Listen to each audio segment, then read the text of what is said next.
Greetings from Podcastville. It's February 7th.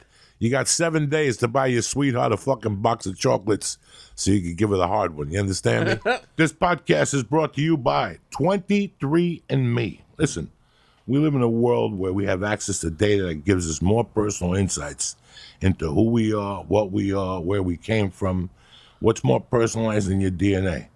Now we can turn that into our genetics for personalized health and wellness information. 23andMe allows you to get, deep sleep reports, alcohol flush reports, reaction reports, sweet versus salty taste reports, saturated fat and weight report. That's just the top, besides telling you where you're from, where your ancestors are from. Commit to a healthier you, inspired by your genes, with 23andMe Health and Ancestry Service. What I'm going to do is this. 23andMe Health and Ancestry Kit is a perfect gift for Valentine's Day. Think about it. No more chocolates, none of that stuff. A 23andMe Ancestry Kit with the health packet. Buy your kit today at 23andme.com/church. Again, that's 23andme.com/church. 23andMe. What's better? What a better gift to give somebody that you love. This podcast is also brought to you by Onnit. Listen, when it comes to supplements, Aubrey knows what the hell he's saying. Onnit is king. Do you follow me? From the Alpha Brain to the Shroom Tech Sport, the Shroom Tech Immune. I love the Mexican chocolate milkshake. They got beef jerky. They got it all for you. Go to Onnit.com right now and press in church and get 10% off delivered to your door. Kick this motherfucking muley. Rudy Sarzo in the house. Yo, go. The motherfucking Christ killer. Uh-oh. Sharpening his knives, getting ready for fucking Lent. And you got Uncle Joey here. What's happening, you bad motherfuckers? Thank you. What did you do on Lent? I hope you... Don't worry about Lent, all right? It's an expression. Whatever the fuck. It's pretty soon, though. It's creeping up on you. One day you're walking around, next day fucking white people have ashes on their head. And you got to give something up. You got to give something up, Rudy. You ever give up anything for Lent? No. Never? No, I got nothing else left to give up. I give up shit for Lent every year. I remember the first time I saw people with the ash. I freaked out. I was like, oh, yeah, they just came from the Jewish lightning. They just come from burning the house. They got ashes on their face. Why else would you put ash on your fucking face? You know what I'm saying? And we live in sensitive times. Look at that poor governor. That fucking poor governor. They're going after him for his fucking med school yearbook because he has him with a picture of a Ku Klux Klan and he had blackface on. And people are losing their minds. First of all, did you even go to med school? Why the fuck do you care, fucking poor guy? We want to make a big deal about anything today. He loved Michael Jackson. He said he put dark face on one time for a Michael Jackson party, and he wore the slippers. And they even asked him, "Can you moonwalk?" And his wife told him not to. Did you see this? Yeah. On World News Tonight, yeah. Tremendous. There's some fucked up shit going on. Freedom of speech. And now the third in line said he did it too. Everyone's just copping to it before they get caught. Yeah. Listen. Yeah. One time in 1983, whoa! It was Aspen, Colorado. They have the second biggest mall walk. It's called the Mall Crawl in Colorado. Boulder's number one, obviously. The homeless people get in on it. They play the drums. It's a fucking stink fest. Everybody's got those Birkenstockings on with their feet smelling like goat shit. Oh. And Aspen had the same thing. So I came home from an electrical company that I worked at. Me, Jimmy Burkle, God rest his soul, and Cato had an idea. We were 19 years old. I think Jimmy was 21. We were 19 years old. We were going to dress up with long thermal underwear and white sneakers and put a hanger around our necks and go to the mall wall as abortions. But let me tell you what happened. Monday Night Football started at fucking 7. We ate a Quaalude. And we passed out like Lee did this Super Bowl. Yeah. And we woke up at midnight with these fucking hangers around our neck. And we're like, thank God we didn't go up there. Thank God. So would I do that? You know what I'm saying? It was tasteless. It was a tasteless thing to do at the age of 19, which we've all done something tasteless at the age of 19. You know, at least the guy was in fucking med school. But this is the society I'm petrified of. That they can just pull something out of your fucking high school yearbook. Thank God I fucking quit school. See the advantages of fucking not being in the yearbook and getting a GED? It is crazy how times change, though. If you think about it, like, they were okay with that picture being in the yearbook. It's a KKK guy and a guy in blackface. Hugging it out with a fucking Budweiser, like Americans. Like true Americans having a good time. I could see if they were there drinking German beer and they were part-time Nazis or something like that, dressed up with a fucking blackface.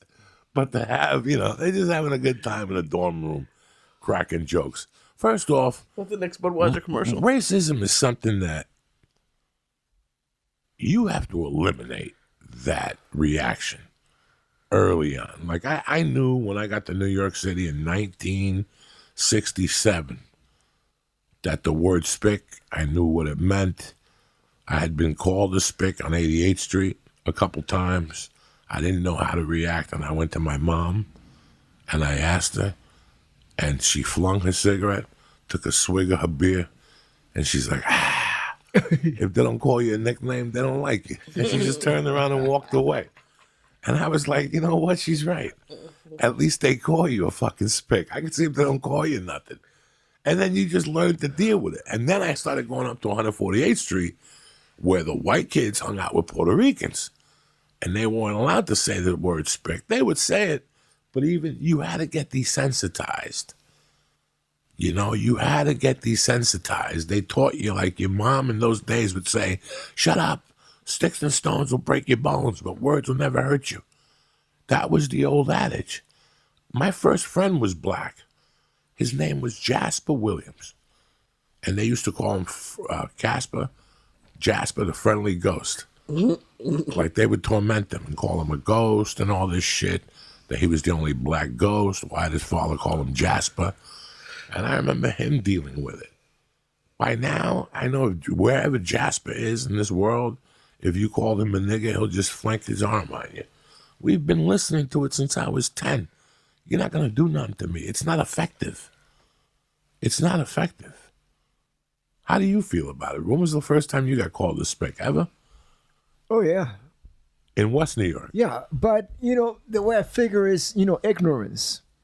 And this person is calling me names because he's probably never socialized or met anybody like me. So their only reference is from somebody else's experience or reference.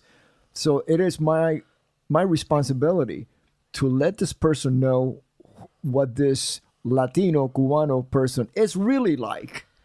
Just branded me by a random identification, such as a spick.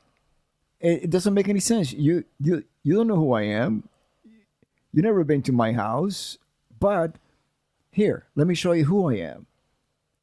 And then you can call me a friend. You can call me a neighbor, whatever you want. But first, give me the option to educate you on who I am.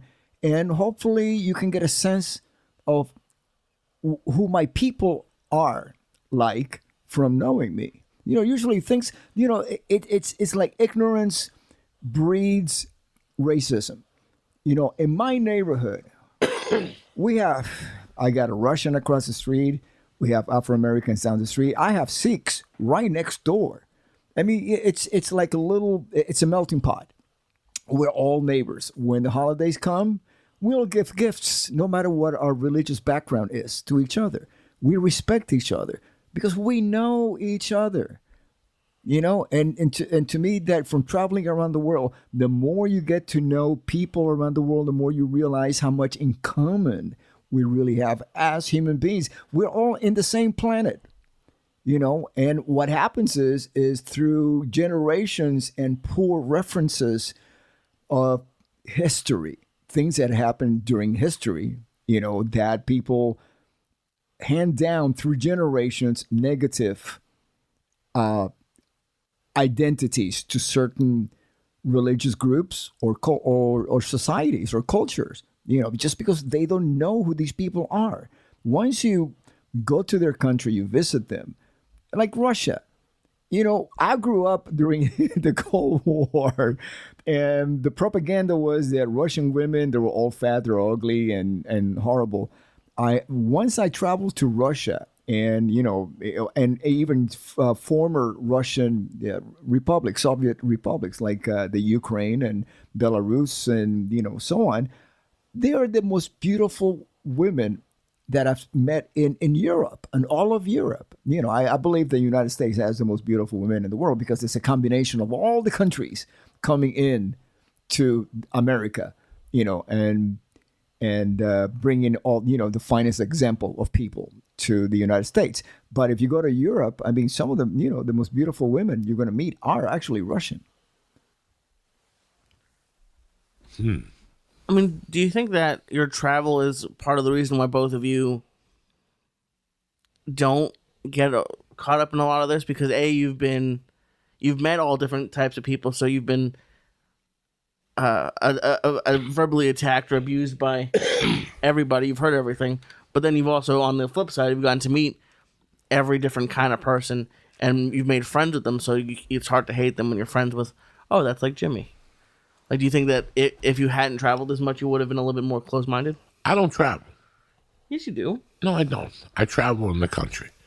I don't travel abroad. I just decided on how that word felt early on, and I knew that if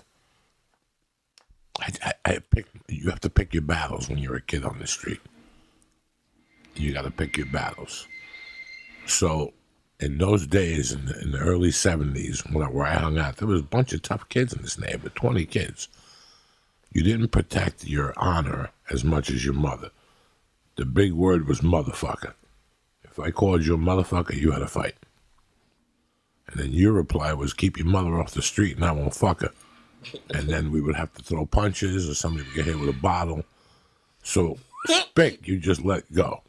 In those days, it was your mother, or if they called you a gay name, then you had to fucking throw punches. That's just the way it was.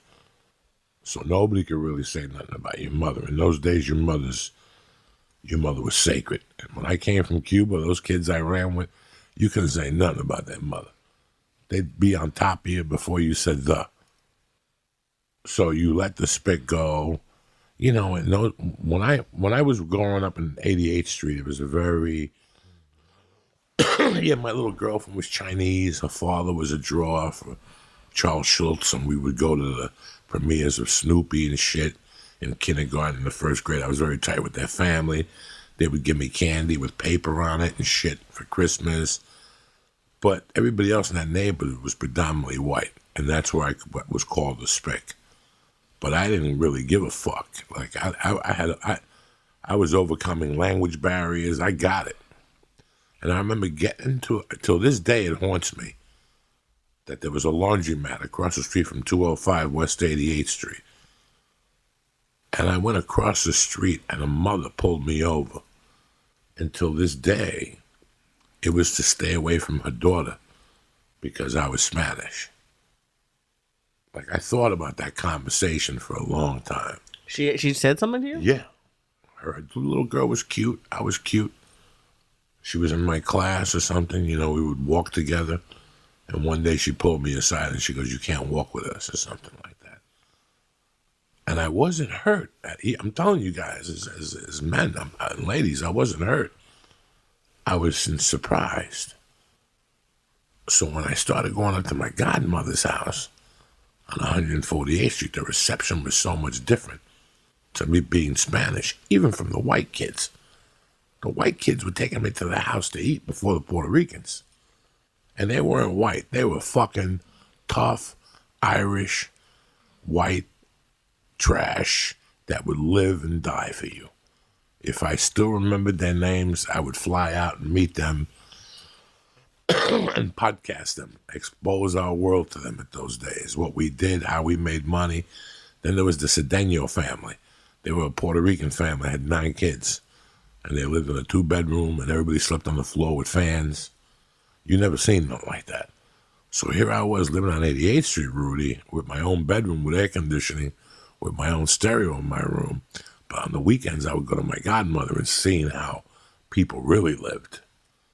So I would play my money down. I would play my money, where do you live? I would say in Jersey. I would never say 88th Street. I would never say 88. Those kids taught me about being thankful and how their parents worked all day and they wouldn't see their dads and moms. And, it was a different world up there. But that's where the word spick got taken away. And then I moved to Jersey. And in Jersey, everybody calls you a spick. Like the neighborhood I moved to, everybody calls you a spick. And there was only 2 spicks in that neighborhood. It was me and Carlos Perez. So now that was a different challenge. The challenge was I would be a spick until I could prove to these savages that I was crazy or as crazy as they were. And then the spick went away. And that's exactly what I did. I had the same experience because Sure when do. you and I arrived in the United States, there weren't that many Latinos. No, Ricky Ricardo was the only one, and everybody loved him.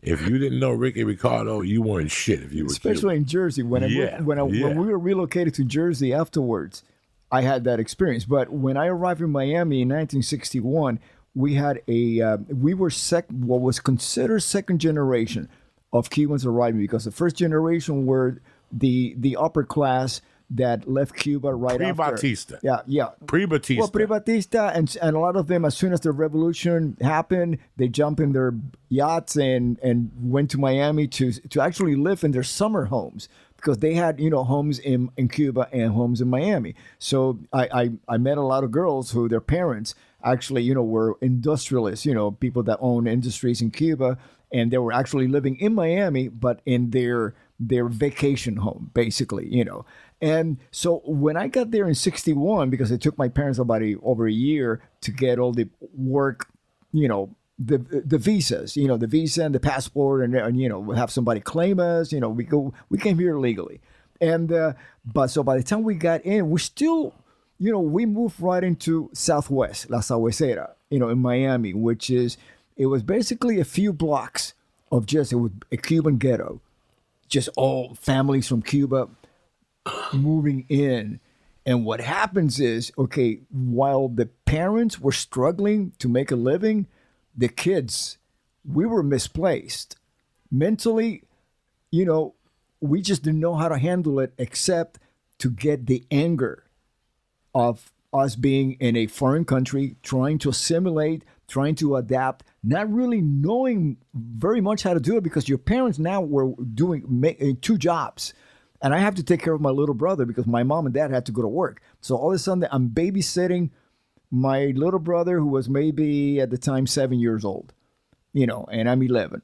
And it's like, how am I I've never done this before. So, you're kind of like, now you're protecting your brother. You're trying to get an identity.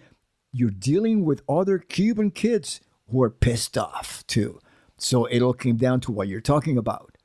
A lot of confrontations all the time, not from outsiders, but from our own, because we were misplaced. We just didn't even know how to fit in, because as soon as you left the neighborhood and you went to school, that's a whole story, because now you're in the school with like the first generation of Cubans that got there, now that they felt a little bit superior to you because they have been there for 2 years now. So they were experienced, in the American culture and society. Then you have Los Americanos, and they just don't want to have anything to do with you, because they thought, well, first of all, these guys are going to be gone from here, very soon, because the whole thing in Cuba is going to be resolved. And, 50 years later, it still hasn't been resolved, 60 years later. So, yeah, I had to deal with a lot of that. And then on top of that, once we were relocated to New Jersey, that was a whole set of circumstances that as a kid was very tough. In my high school, there was the white cafeteria and the jocks cafeteria, and then there was a spick cafeteria, which the Spanish kids went into to eat. And I would go in between both. Was it official from the school, or just It was unofficial. So nobody got their feelings hurt. That's what the spicks ate. That's what the white kids ate. And the teachers ate in there, so it really didn't make it look bad. The teachers had a lounge in there. Oh, okay. But that's what I'll never forget. One of my favorite teachers of all time was talking to me in front of that place. And while he was talking to me from a distance, a kid walked in between him and stepped on his shoes. And Mr. T looked at me and goes, "Pardon me." And the kid goes, "What happened?" He goes, "Next time, get your hoop-doop-de-doop merengue shoes off my feet." And I'll never forget dying my ass off. The kid was offended. Hoop-doop-de-doop merengue shoes off my feet. And the kid nearly died, but it was official but unofficial. Did the Cuban kids mind it? Not really. They were just happy to be in this country. Somebody put up my 6th grade picture the other day. 6th grade, Mr. Kingwell's class. No, it was 7th grade, Mr. Levito. The motherfucker left me back.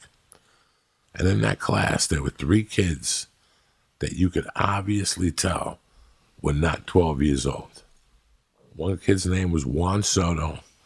The other kid's name was Lazarito Villar, and I forget what the other kid's name was. They were shipped in the 7th grade in those days. If you had been in the American system for too long, because it was taking you too long to learn English, they would just keep you in the 7th grade. Like 2 or 3 times. And by that time, Louis Aldivar, you could tell he was starting to get a beard.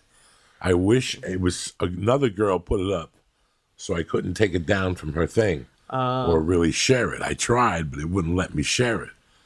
And it shows me in the top with like a white T-shirt on with like this fucking pornographic shirt on in Miss Levito's class. But Juan Soto quit school in the 7th grade because he knocked the girl up. And he had to go to work. I'll never forget still walking home with him on his last day of school and him telling me, "Bro, I got to go load trucks tomorrow." He was, how old are you in the 7th grade? They pulled me back 1 grade when we came here. So how old are you usually in the 7th grade? 12? 12, 12 or 13, 12. He was 15. Yeah. Oh my God. He was 15. Yeah, probably skip a couple of years. Yeah, he was 15. He already was a man in the 6th, 7th grade, and they were going to skip him. And Lazarito Villar, they pulled him. I remember seeing him punch the principal in the fucking head with a straight arm one day in the basement when I was eating lunch by myself. I saw him say something to Lazarito, and Lazarito told him, "Fuck off." And the teacher got in his face, and before the teacher could even square, Lazarito caught him in the jaw with a straight arm, and the teacher, his legs went out from under him. He was trying to walk, and he kept saying, I'm going to the office. I mean, that's how tough those kids were. But they would hold you back until you learned the language. I mean, I'm not saying it's racist or whatever. I'm just saying that they wanted you to speak enough English to at least be able to move around in high school. These guys were refusing to do it. There's Cubans that have gotten here in 1959 that still refuse to learn the language because they always thought they were going to go back to Cuba and it was going to be a waste of their time. My parents, my mom and dad, they didn't learn English until I left. I had left home. They were just those, them two, my mom and dad living at home. So they have free time. So they started going to a night school to learn English. My dad never really learned it. My mom picked up with some of it, enough. Because then again, no matter how much English you learn, when you're in Miami, first of all, you're learning it from Cuban teachers that don't necessarily have the best accent, Second of all, there's nobody really in Miami to practice it with because all the other Cubans, especially in the area that my mom lives, they all speak Spanish. How old were you when your Woodstock hit, Rudy? When Woodstock happened, were you here already? Oh yeah, well, I was born in 1950, so I must have been Woodstock was 69, yeah, 18, yeah. Do you remember the event? Yeah, I remember. They were going to Woodstock. Yeah, but I heard about it on the radio. I was 18. I was already playing bars in Miami, so it wasn't like, I had commitments, locally. So it wasn't like I was, going to hop in a car and drive all the way to Woodstock. I had gigs. Yeah, gigs. Yeah. No. How did you feel? The other day I was listening to Woodstock, the album. I have it here or whatever. I just put on the Santana parts. Oh, no, I was watching on YouTube. Do you remember hearing Santana for the first time? Well, remember, yeah, it gave me hope for the first time. I because I completely understood being born in Cuba and having Afro-Cuban music the foundation of what my musical background is. I was listening to Afro-Cuban music or even, Celia Cruz, Rolando La Serie, any of that music before I came to the United States, before rock and roll, because we're talking early 50s, And so when I came to America, then you have blues-based rock and roll. And if you look at it, they're all Afro-Cuban music, blues-based rock and roll. It all comes from the same African influence. So that's what Santana did. He blended both the Afro-Cuban and the blues into one sound. And there you go. To me, that is the best representation of rock music. I mean, he did it spectacularly. Oh, fantastic. Spectacular. Yeah. Even the other night I heard the one he did with Rob Thomas. 30 years later, he still added element of that Spanish to it. Yeah. Actually, the first musician to incorporate in American influence music, which is jazz, to incorporate Latin rhythms was Dizzy Gillespie with Manteca, when he had Manteca in the group.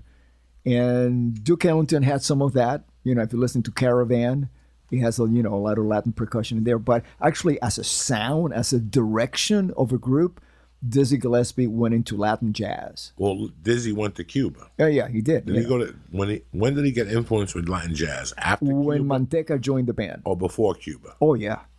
Well, I don't know if Dizzy had actually met Manteca in Cuba or if they met in New York City, but that was the biggest influence he had.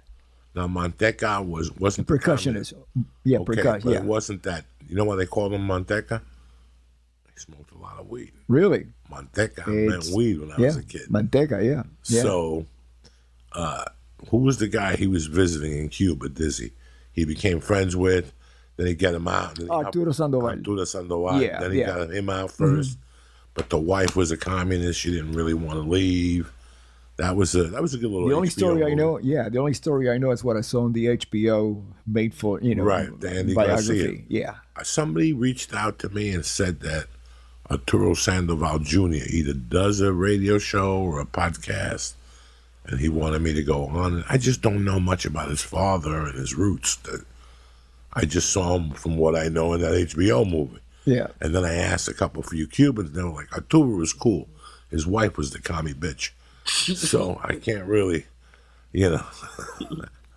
go on this show. All I know about Arturo, the first time I met him, it was 1994 at a Billboard Awards, Latin Billboard Award in Miami. Somebody introduced me to him, and they told him, which I was, on going on tour, actually doing a show in Russia in 1994 with Whitesnake. And when he hears that I'm going to Russia, he just threw his arms up in the air and said, man, he freaked out because he just didn't want to, that was a bad experience for him. The whole communism in Cuba experience for him was awful. When you went to Russia, what did you see? Let me tell you exactly what I saw. From the stage, of course, we went there with the promoter, and when you go there on what it's called, this is 1994, so when you go there on almost a what do you call that? A government, a goodwill tour.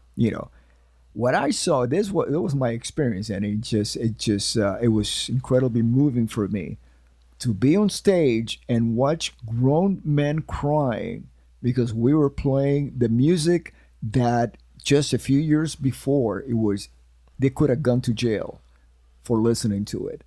Because rock and roll was outlawed during the whole communist regime in Russia, So for them to finally feel free, that was freedom, and I was moved to tears because still my country, my own country, my country of birth, because the U.S. is my country, by my country of birth, it's still a communist country, and it just gave me hope that the place, the birthplace of communism is not communist anymore, but my country of birth still is, but it just gave me hope that hopefully someday it will be free again. And then the Scorpions go over there too. A bunch of people went over Oh there. yeah, yes. As a matter of fact, before we actually played there, what we were doing is called the White Nights Festival. White Nights is because at the end of June, it's for about a week, the sun does not set. It's just daylight, so it's white nights. And we landed at midnight, and it was like noon, basically. So we went, straight to some big party going on in some embassy or something, and then we were there for like 5 days, before we did the show, and we went to the museums, and we were taken care of. Fantastic, it was really great, and we got to meet the people, and you get to find out that everybody, we all have one thing in common.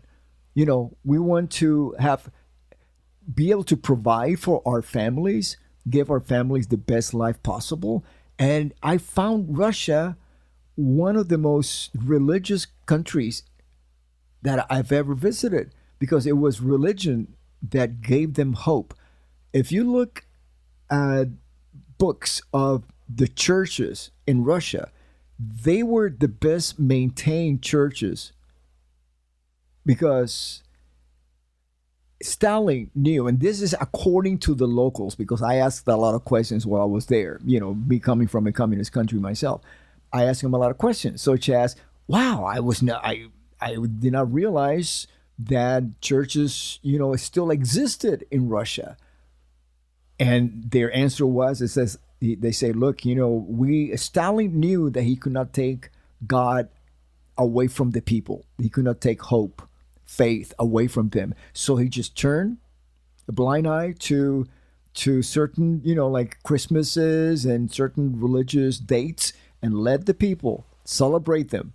But it was not an official government-sanctioned celebration. It was just something that the people did on their own. So they maintained the churches. The people themselves maintained the churches really, really well. So later on, the churches, every time I would, because I've done a lot of tours in Russia ever since, with Dio and some other bands. And every time you arrive in a town in the middle of Russia, you go to the center of the city, and there will be a beautiful church, maintained, the dome and all painted in gold and all of that. So, I think that gave the people during the communist era a lot of hope and a lot of faith. Otherwise, I don't think that they would have been able to survive it. How was your stint with Whitesnake? How was it? Yeah. How long were you there for? A long time? I joined the band in '87, and my last show was in '94. That's 7 fucking years. Yeah. 3 albums? Actually, I recorded one, Slip of the Tongue. We toured on the '87 record. That was the record was done before the band joined. That's when Vivian Campbell, Adrian Vandenberg, Tommy Aldrich, and I joined the band for the making of the Still of the Night video. And then we stayed in the group, and we just kept being members. As a matter of fact, Tommy Aldrich is still a member of Whitesnake. They're about to tour. Yeah, they all these bands, Def Leppard, Whitesnake, everybody, they go on tour every year. What does that fucking tell you? I mean, it tells me that the music is really timeless. People, not only are you performing for the older fans, the core fans, but you're performing for the new generation of fans. And then you toured with them till 84, 94. 94, yeah. I was in Ozzy from 81 to 82. I rejoined what is known as the mental health version of Quiet Riot, because there was the Randy Rhoads version of Quiet Riot before that. In 82, I rejoined that. As a matter of fact, I recorded Speak of the Devil and started working on mental health at the same time. Exactly. Like I did one record, and then I came back to LA and continued working on the other record.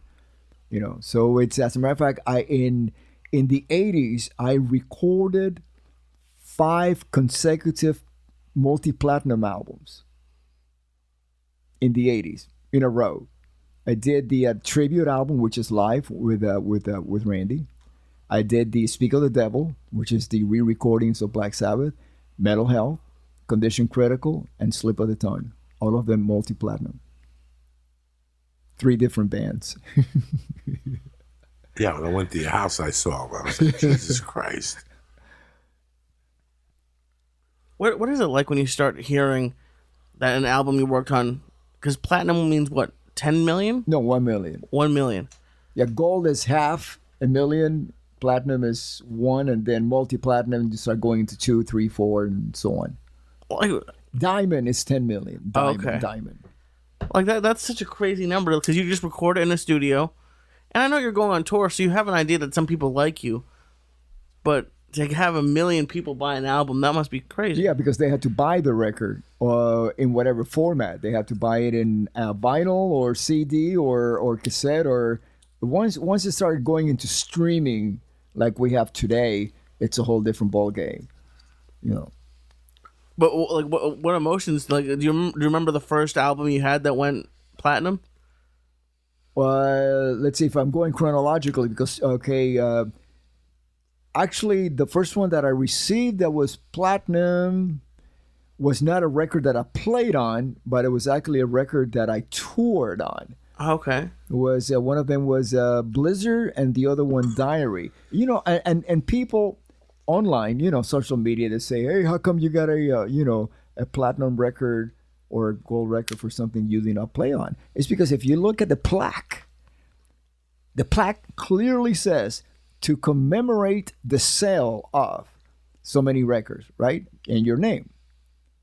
That's why when you go to a lawyer's office, they have gold records on the wall because they were the lawyers representing the artist for the record deal.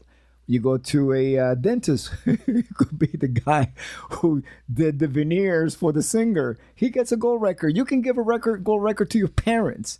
You know, it doesn't necessarily mean that you played on the record. I received it because I toured. And I was kind of like the salesperson on stage along with the band selling those records. I got to take this back because I was in the car with my wife the other night. And one of your albums came on. One of your songs came on. And my wife read about you. And she goes, he played on this, but they took him off this. No, that wasn't me. You did not do Blizzard of Oz. Oh, that was not you in the original recording. No, that was Bob Daisley. As a matter of fact, Blizzard and Diary were recorded before Tommy Aldrich and I joined the band. Yeah. No shit. Yeah. I wrote about her in my book. It's very clear. Yeah. I thought you wrote them. Oh, no. And then she took the bass lines out so you wouldn't get any money. Well, that happened, but I had nothing to do with me. What do you mean? On what albums? Well, there is a version of Blizzard of Oz and Diary that was re-recorded by other musicians, but I'm not involved in that. Yeah, I wasn't even in the band. I mean, that happened like years after I left Ozzy. So when they first did the first Blizzard, that's still Randy. Oh, yeah. Okay, that's Randy. You know, Randy is in every single version, of Blizzard and Diary of a Madman. Okay, what you're talking about is when those records were the rhythm section, the drums and the bass were replaced by different rhythm section, but that was way after I left the band. It had nothing to do with me. So Tommy, Bob, whatever, Baisley, Randy, and Ozzy do the first album. No, Lee Kerslake. Lee Kerslake from Uriah Heep. Yeah, do the first album. Yeah, and the second, they did it back to back.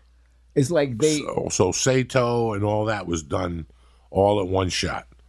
SATO, Diary of a Madman, all that was done in one shot. And Blizzard was recorded. Then they did a small like a tour.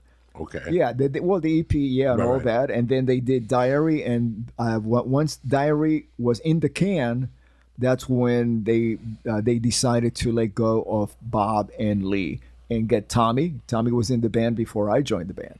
Then they got me in the band. Randy got me in the band. You in the band. Okay. Yeah. And that's the thing. That's the band that toured Blizzard and Diary. Yes. Yeah. So fuck yeah, you toured it. I told You him. brought it out there. Yeah, you get credit. I mean, for it. you know, I did as much to get those, you know, to earn those gold records as a lawyer or the dentist that has those gold records on the wall, you know. Well, man, I'm sure you added your own type of licks and your own type of style to those Yeah, songs. but So whether or not they kept buying albums after you went on the road. Oh, absolutely. And you know, it's you're hired to do something. Let's put it this way: if it wasn't me, it would have been somebody else. You know, and I'm glad it was me. And while I was there, I was just respecting and celebrating what what was played on the record, and just like everybody should, I was sticking basically to what was on the record that everybody was familiar with. You know, you shouldn't reinvent the wheel. You know, it's a great record, so you just play it as it is. Very simple.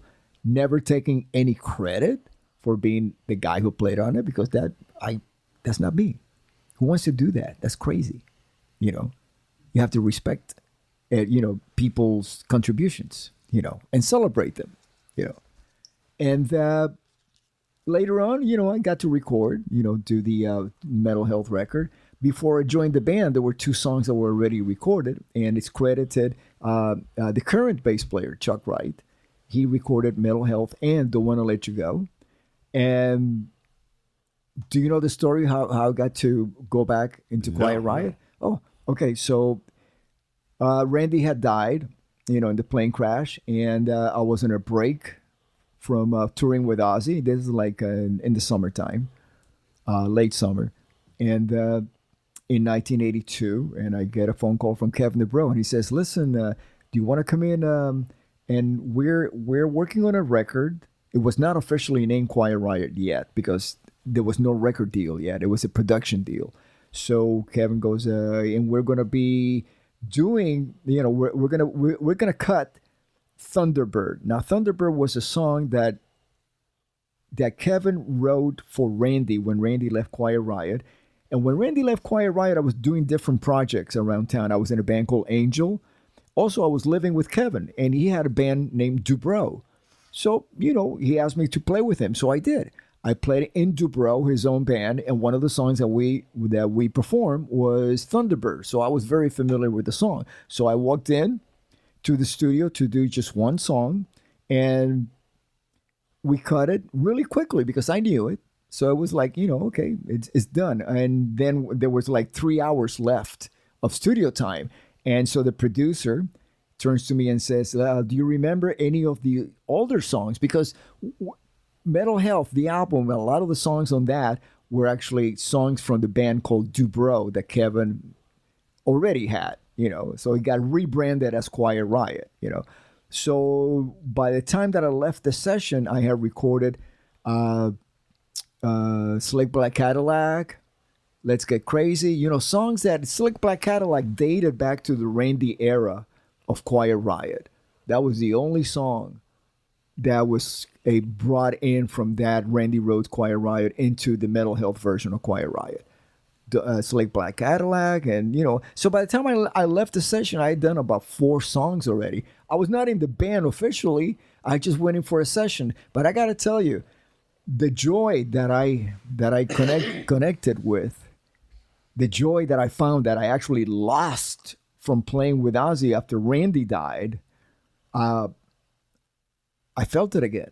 Being in the room with, Frankie, who I had played with him. I grew up playing with Frankie in Florida. Benally, right? Benally, yeah. Benally.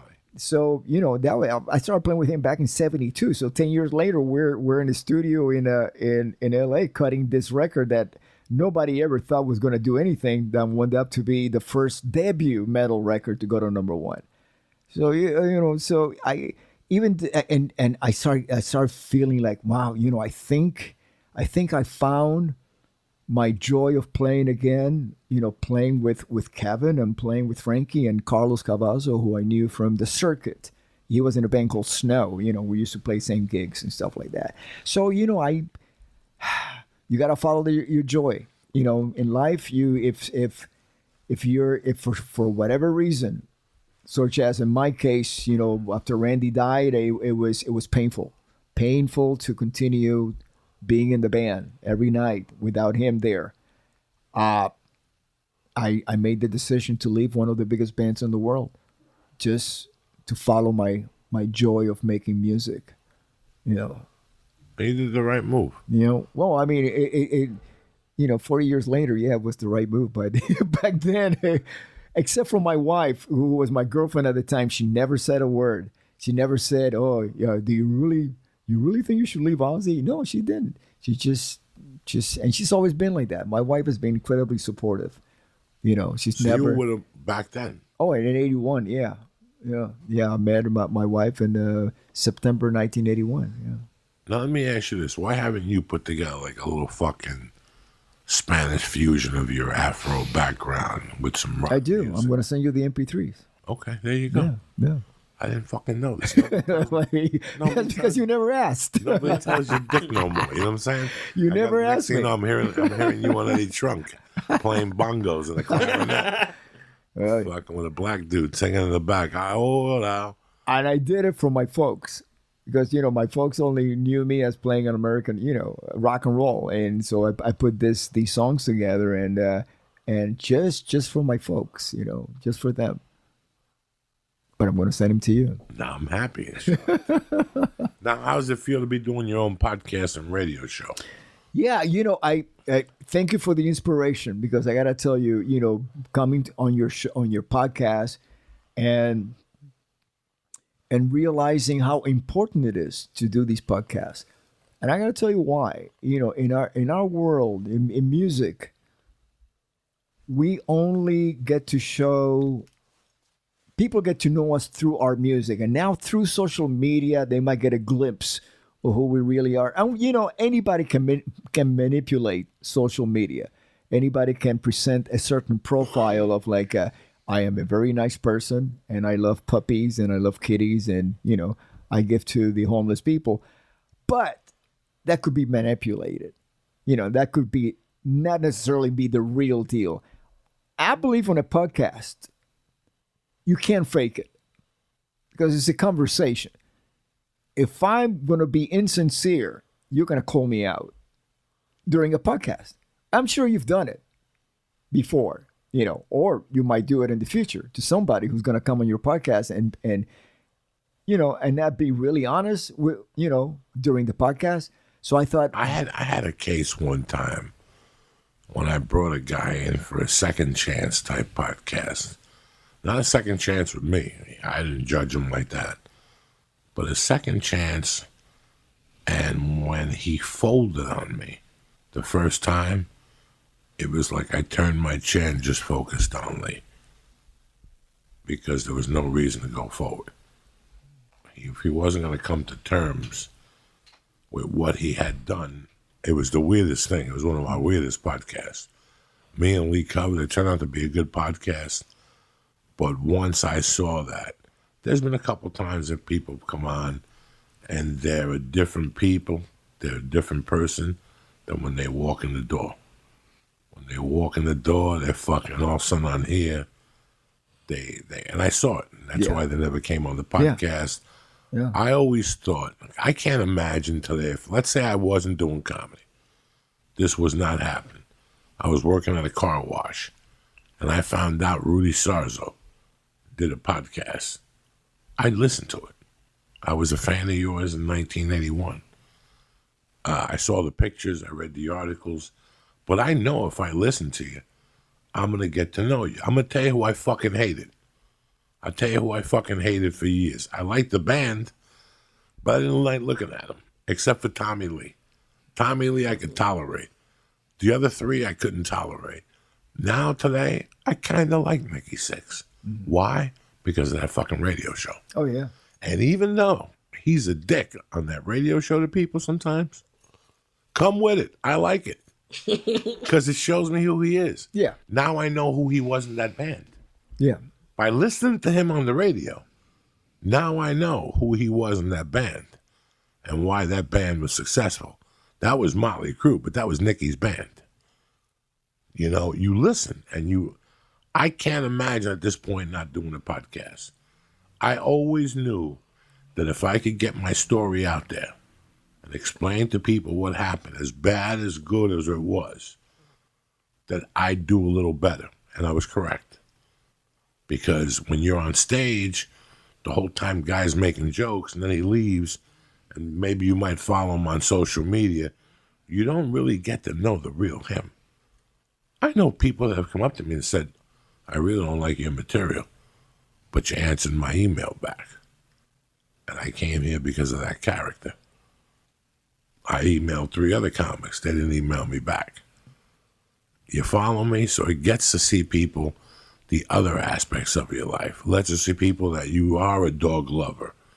When I'm on stage and I'm watching you hitting your head up and down like a fucking zombo on the bass, I don't even know. I think you leave there and run over animals. Right? If you saw somebody on stage doing this for 2 hours, they leave and they hit a dog with an animal. They don't give a fuck. Their brain is shattered from CTE. Yeah. I got to know you were an animal lover. You know, These are the things that at the end of the day, people really want.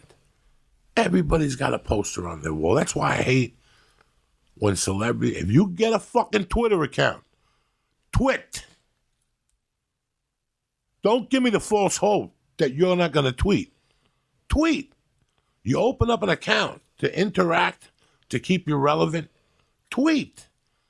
If somebody says I was your biggest fan growing up, take the 2 minutes and go, hey, man, thank you, even though I retired from basketball in 1989. There's still 50-year-olds that still remember you. I think it's very important. Think of if you had a show, if you were on Seinfeld, one of the biggest shows of our time, or Friends. Once those shows end, you got so much money, you really don't want to do dick the first 6 months. You've been overwhelmed with questions and stupidities and jokes and 6 days a week and 80 hours. But after those 6 months, now comes Mike and Molly, and you lose those fans to Mike and Molly. No more. You can retain 50% of that fan base by telling the people how your experiences were on that show and blah, blah, blah, blah. And now what do they got? They got a fucking cash register. I don't like them. I personally couldn't go to them and sit there, but they got a thing called Comic-Con, right? And Music-Con. You could go there with headshots and fucking drumsticks and make $500,000 a year. Nobody knows what the fuck you're doing. You could tell the government you sold one drumstick and you shoved it up your ass and it broke. And they don't know if you're selling 50 or 100. It's even a bigger scam. This microphone doesn't guarantee you a bunch of stuff. It guarantees relevancy. If you were in a band for 10 years and if you retain 33 friends, then we'll start with 33 people. And we'll work it upwards. And then Keisha will turn her girlfriend. Do you listen to Joey Diaz? No, I listen to Rudy Sarzo. What's Rudy? The bass player? What the fuck's he talking about? Listen. And I go there to hear you talk about, I remember snorting coke with Ozzy, and he stuck a finger up my ass. No, and all of a sudden you're a human being. You're a human being, Rudy. You're talking about Christ and about the dogs and about opening up for Uriah Heep and these new bass lines you're working at, and you're working on animation. Now I'm like, fuck, I'm into Rudy. This is not what I expected. I wanted to hear him talk about Ozzy and snorting ants with Motley Crue and hitting people on the head with bottles. You're not mentioning that. I always make it a point here on this show not to talk about what people want me to talk about. And that's exactly what I learned from you. Because I think this is my fourth podcast. Fourth or fifth or eighth? Yeah. And, but you've done other ones, and I've listened to the other ones, and you're great on them. Yeah. But, there's something, there's definitely a specific connection from where we come from that it's a little bit deeper, from the other conversations that I have, because we get to talk about things that I don't get to talk about with everybody, So the connection gets a little, deeper, more profound, But it's the honesty in the show. Your show is a very honest show, and I learned that, and that's what I try to do on my podcast. Because as a musician, first I started playing music because I saw the Beatles and the chicks were screaming at the Beatles, and I want that. I wasn't a musician. I was just a guy that wanted to be noticed by chicks, right? And then later on, I stuck with it and became a musician and realized that what we do, every single note that we play, we're looking for the truth. The truth. There's a lot of bullshit in life. We're bombarded by bullshit, man. And if I can put my bass on and I'm all by myself sitting on my sofa with my little amplifier next to me and my guitar and my little dog in the back of my neck sitting on top of the couch, and I just sit there. And I'm not trying to impress anybody. I'm just looking for the truth. I'm looking for that. What I'm going to play now is going to move me.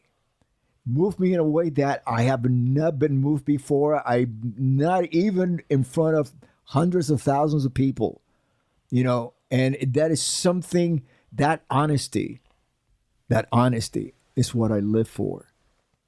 Every day I try to remove more bullshit that gets in the way of my creativity. Every day, because they're just distractions, And this is what I learned from doing your podcast. Keeping it real, keeping it honest. I don't even like that we're in the comedy category. Because when I come onto the show, I'm not looking for the joke. I'm looking for the story, and from the story, humor will grow. Our job is to find the humor from the story. My niece was over last night. My wife was talking. And every time my niece and I were talking about something serious, my wife would make a remark, and I finally looked at her and I go, ask my niece if you wouldn't get a fucking backhand if this was our neighborhood.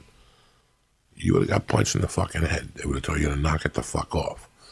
There's a serious conversation. I like serious conversations. I think from a serious conversation, eventually the lighten up is where you get the humor. I don't like pushing jokes on here. If the joke's going to come out, it's going to come out. We're going to have a good time. Me and Leo giggle. You'll giggle. I always strive to tell the truth on these things. I get it off my chest. Whatever's on my chest and on my head, I get to get it off. We get to discuss it on the air. It's like having your own psychiatrist, but only it gets put out into the universe, which is even better for you than talking to one person. When I talk to one person, a psychiatrist, she takes it home, have 2 shots of vodka, sucks her husband's dick, and we move the fuck on. When I put it onto the universe, it grows as a culture. And that truth, somebody's going to attach to it, and that's where the truth connects. Because somebody else related to that stupid story I told about this or that or this. That's what I've learned from doing this. If Lee tomorrow comes to me and says, I'm opening up for Ron White on the road, I can't do the podcast no more, I wouldn't be mad at him. I would periscope the podcast. As long as you kept your weekly message up and kept in touch with people. Think about all those actors that the shows came to an end and their fans stood there. Because I know if you watch, not Dharma and Greg, what's the other fucking show that was about the gay couple? Will and Grace? Will and Grace, one of my favorite shows on TV. The only problem with Will and Grace weren't the funniest characters on that show. It was the skinny gay guy and the chick. She stole the show. Mm-hmm. I wish I could talk to her. You know what I'm saying? I finally ended up doing a show with her, and I got some words that I told her, you're a badass bitch. And she giggled. But that's what we have today that we didn't have in the 70s. I couldn't talk to Julia Serving. I couldn't talk to David Gilmour in the 70s. We have that now. Gilmour will answer you back from time to time. You do know that, right? No. Then he's got a Gilmour Orgasm Club and another Gilmour Club that puts up pictures. But I follow David Gilmour on Periscope and on Twitter, and he'll talk to you from time to time. Have you read the Pete Townsend book? No. You got to read it. I mean, for so many reasons. Are you a Who fan? Yes and no. I've had my moments. Okay. I saw him live. But so what's your no moment? Pete Townsend's a fucking pedophile. You think so? Didn't he get caught with a bunch of kids playing naked bass? He explains playing the bass naked. No. Him and Kevin Spacey are sitting there. He explains we love him. What actually happened. Okay, I'll read the book. It's in his book, but he was one of those guys that in the book he reveals a lot of background stuff that the average listener of the Who was not aware of, like myself. He was working with a book publishing company, and he published a lot of books. You know, he was responsible for editing them and all of that. If you joined the fan club, the Who fan club, he will write you back personally by hand. This is before emails.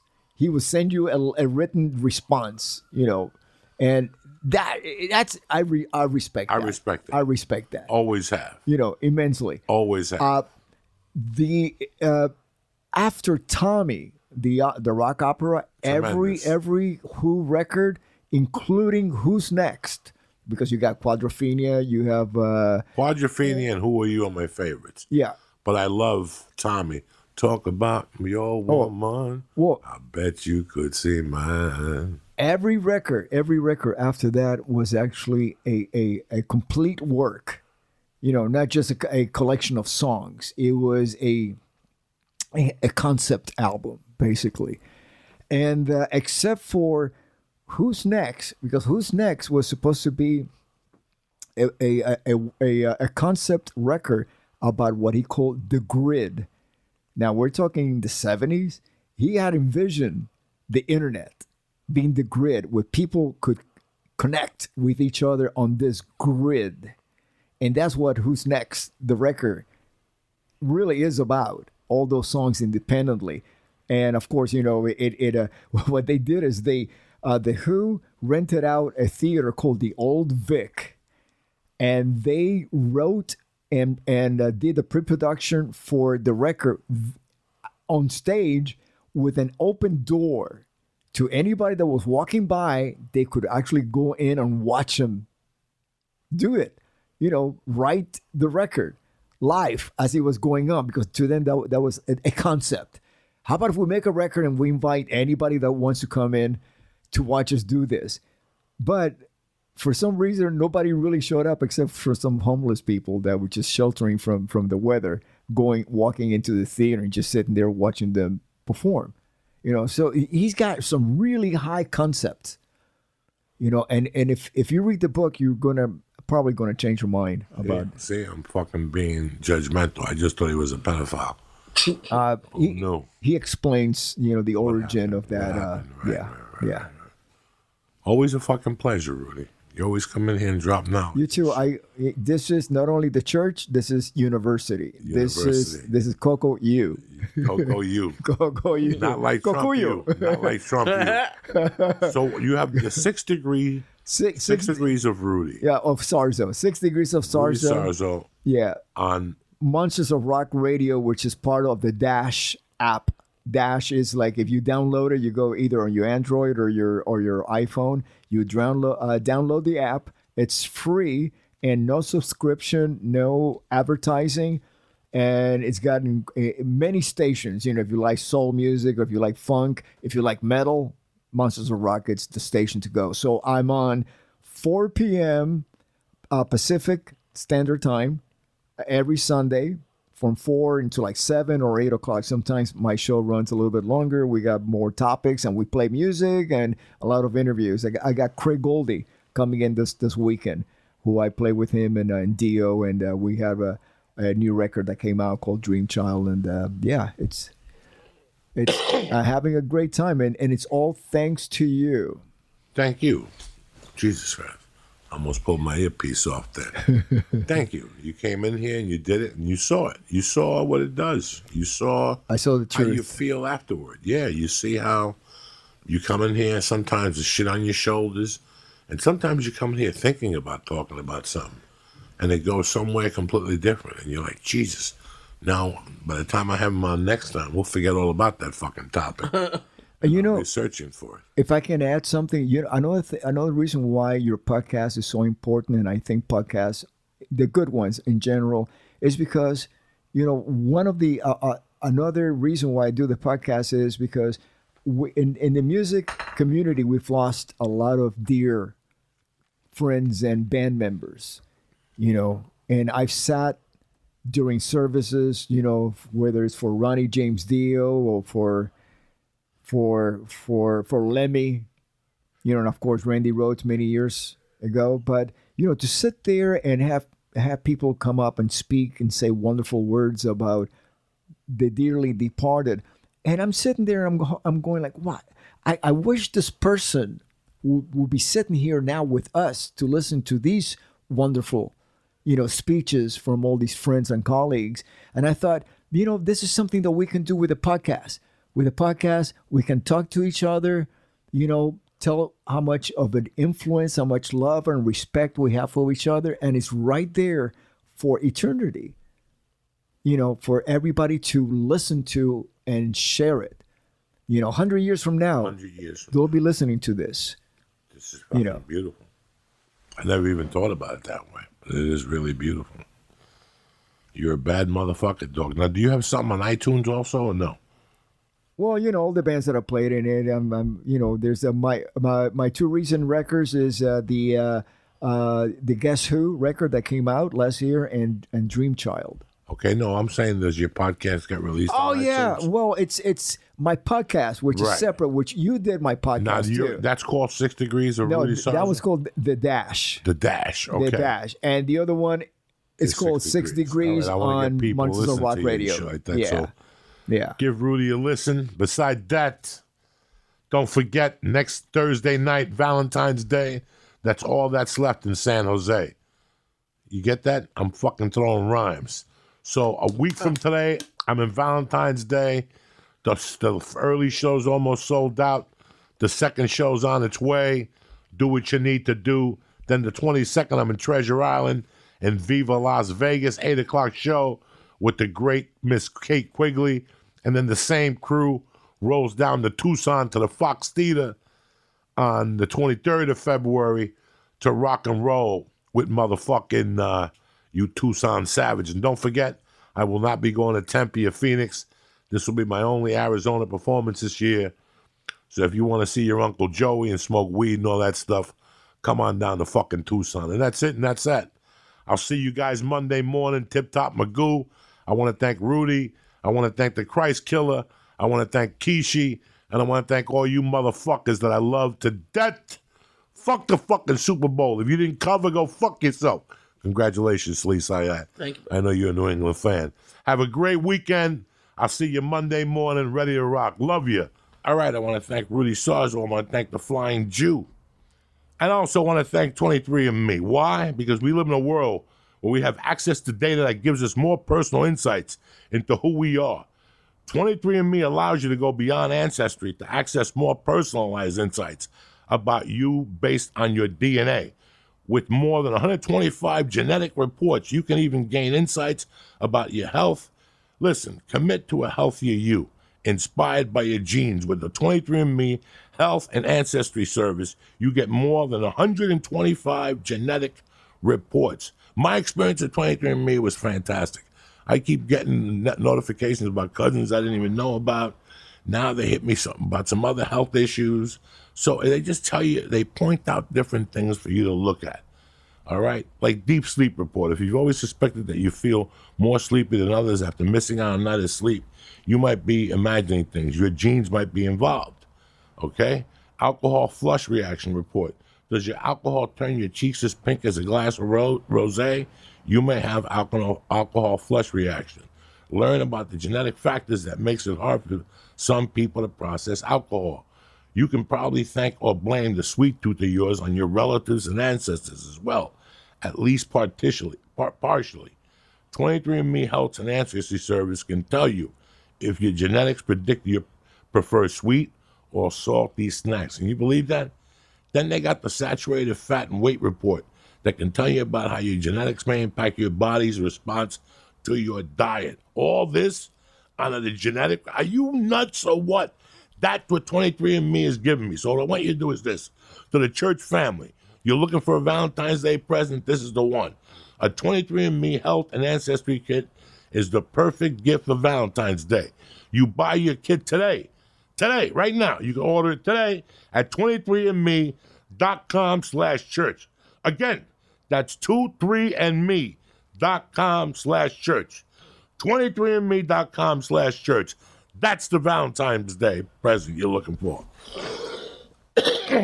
Did I thank Onnit already? Not yet. I want to thank Onnit for being solid with me for 5 to 6 years.